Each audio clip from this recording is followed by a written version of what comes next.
Hoy, la industria del café constituye un estilo de vida en muchos países. Se estima que se toman 2.500 millones de tazas al día y que el sector emplea a más de 25 millones de personas alrededor del mundo. Tan solo Starbucks, la cafetería más grande del mundo, posee más de 24.000 locales distribuidos en 70 países. Pero este negocio de consumo masivo, amado por todo el mundo, no es lucrativo para todos. De hecho, la cadena de producción que permite que tengamos una taza de café en el desayuno está llena de datos preocupantes. Así que, hablemos del café, un atisbo de esclavitud. El cultivo de café en las Américas dependía del comercio de esclavos, porque eran los que se encargaban de cultivarlo, así que era necesario importar mano de obra de África hacia plantaciones en las Américas y el Caribe. Mark Pendergast, en su libro On Common Grounds, habla sobre lo exitoso que era el negocio del café desde el siglo XVIII, donde para hacer frente a la alta demanda en Europa y sus colonias, se intensificó el tráfico de esclavos para trabajar los cultivos y arroja datos impactantes. Cuando Haití era ocupada por Francia, producía la mitad de la demanda mundial. Eso nos da una idea de las brutales horas de trabajo a las que los esclavos eran sometidos. Los esclavos recibían una alimentación escasa, trabajaban demasiado y vivían en chozas sin siquiera una ventana.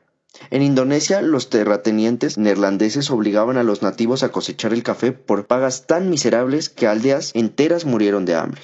La vida promedio de un esclavo desde el comienzo de su esclavitud era de 7 años. Para los terratenientes su vida era desechable y era más rentable comprar nuevos esclavos. Claramente esto fue hace mucho tiempo. El problema es que, si bien ya no se usa mano de obra esclava, las estructuras que se establecieron antes no se derribaron, no evolucionaron y por lo tanto son las bases de la industria actual. En otras palabras, la cadena de producción de café no ha cambiado demasiado desde los tiempos coloniales. Siguen siendo entes extranjeros los que emplean a los caficultores y estos siguen recibiendo pagas miserables por sus cosechas enteras.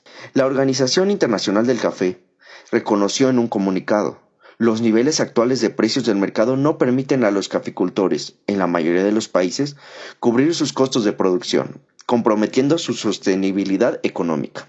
Pero si los caficultores no pueden cubrir sus costos de producción, tal vez pierden dinero cuando trabajan. Si el trabajo les genera deuda, entonces su trabajo no da ganancia. Y si un trabajador después de entregar su cosecha no obtiene beneficios, ¿está siendo robado o es un esclavo? Y no es la única insinuación de posible esclavitud en esta cadena. De hecho, hay algunas muy directas. En el 2016, Nestlé reconoció que existe el riesgo de que el café que adquiere en Brasil, el país cafetero más grande del mundo, se produzca con mano de obra esclava. Aún peor, reconoció haber adquirido café de 2 plantaciones, conocidas por usar mano de obra forzada, y dijo no ser capaz de garantizar plenamente que las prácticas de trabajo forzado o abuso de los derechos humanos se hayan eliminado completamente de su cadena de abastos. Nicaragua podría tener el mismo problema. Chris Bacon, autor de un estudio titulado Confrontando la crisis del café, sostiene que muchos recolectores de café trabajan de hecho como esclavos bajo un régimen de servidumbre por deuda en el que están obligados a trabajar para saldar dicha deuda. Los trabajadores de estas plantaciones están imposibilitados de hacer sus compras fuera de la hacienda debido a sus largas jornadas laborales, a la falta de transporte o limitaciones para abandonar la plantación. Es por esto que el único lugar donde pueden adquirir productos esenciales es a menudo en un comisariato, el equivalente a una tienda de raya, que está en manos de los mismos dueños de la hacienda. Al percibir un ingreso inferior al salario mínimo y al tener que pagar precios abultados en la tienda de la hacienda, los trabajadores terminan prácticamente sin ganancia. Lo peor es que pueden quedar endeudados con la hacienda y de esta manera perpetúa el ciclo de trabajar para cancelar sus deudas. Y es escalofriante pensar que tal vez hemos tomado café proveniente de esas plantaciones. La situación no es mucho mejor para los caficultores libres o dueños de sus propias tierras. La estructura sigue siendo la misma. Los actuales precios del mercado, como le dice ICO, compromete la existencia de estos caficultores que ya no pueden sostener de la cosecha de sus tierras. Tal es el caso de Antonio Martínez, entrevistado por el periódico El País, que con 73 años después de toda una vida siendo un caficultor, ahora sobrevive, y lo cito, de la compra de 2 vaquitas. Javier Aguilera, otro productor, describe mejor la realidad en la que se enfrentan. Él dice: seguimos porque no tenemos otra alternativa y cultivamos café desde que éramos niños, no porque sea rentable. No sabemos hacer otra cosa, pero quien se gana el dinero es el intermediario y el exportador. Y hay 2 problemas con este comentario. Las ganancias de otros lados de la cadena y el trabajo infantil es una práctica generalizada en el cultivo del café. Food Empowerment Project Explica que cuando los precios del café suben, las familias pobres retiran a sus hijos de las escuelas y los envían a trabajar, pero cuando el precio del café cae, lo que ha ocurrido de manera constante en los últimos años, hay un aumento de la pobreza en las regiones que dependen de este cultivo, lo que también provoca que los niños no vayan a la escuela.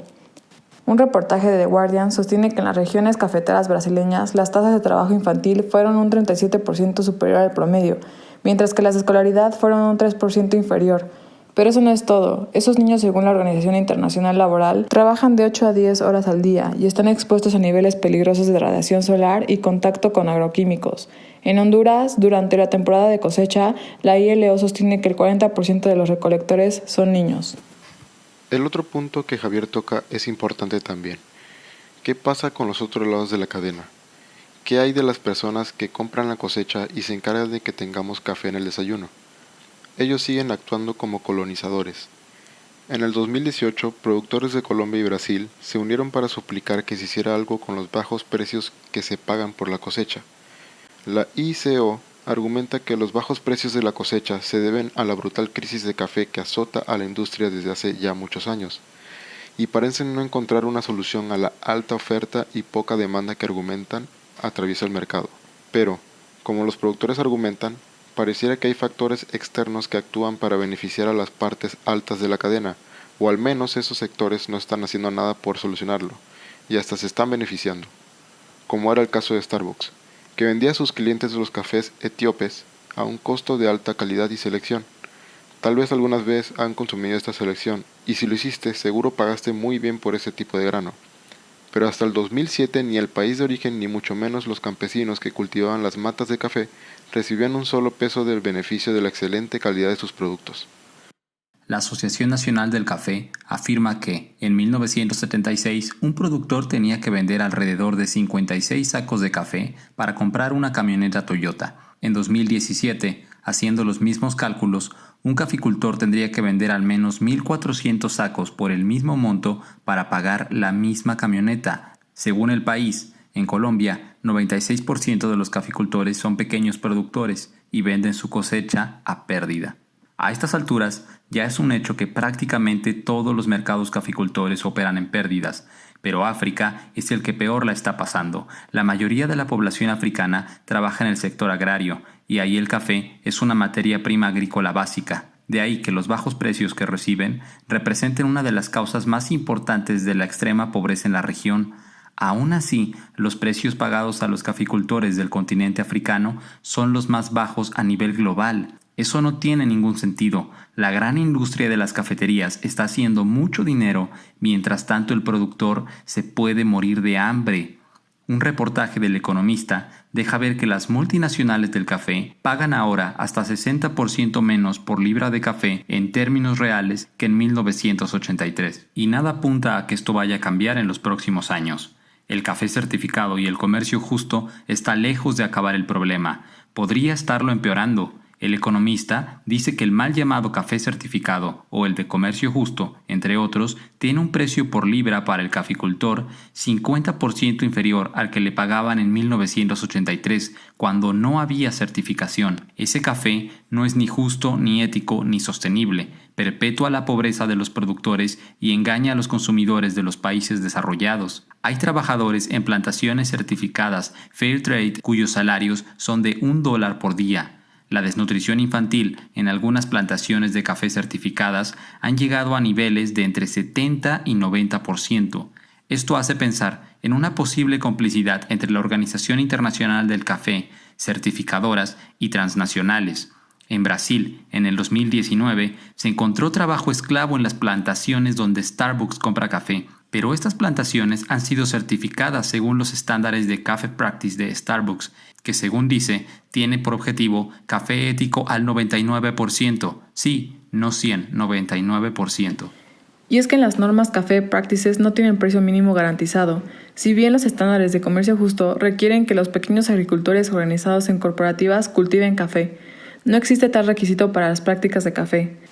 Además, grupos defensores laborales sostienen que una inspección anual no basta para garantizar que los trabajadores estén protegidos en las plantaciones y en las grandes fincas, pero los estándares de Café Practices permiten que las fincas sean inspeccionadas cada 2 o 3 años.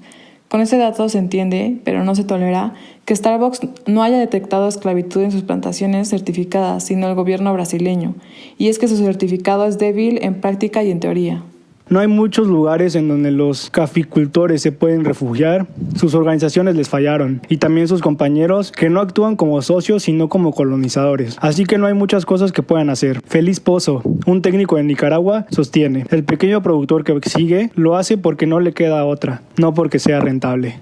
Rick Reinhardt, exdirector de la Asociación de Café de Especialidad de Estados Unidos, dice: el productor es la parte más débil de la cadena de valor. La producción de café tiene sus raíces en un sistema colonial que aprovechó tierra y la mano de obra de bajo coste para generar materia prima que después se procesa en un punto de consumo.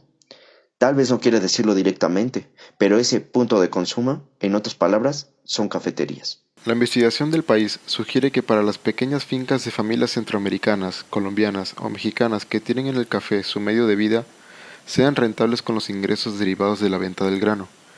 El precio tendría que multiplicarse por 7 u 8. Y es que la crisis del café no afecta a toda la cadena de producción.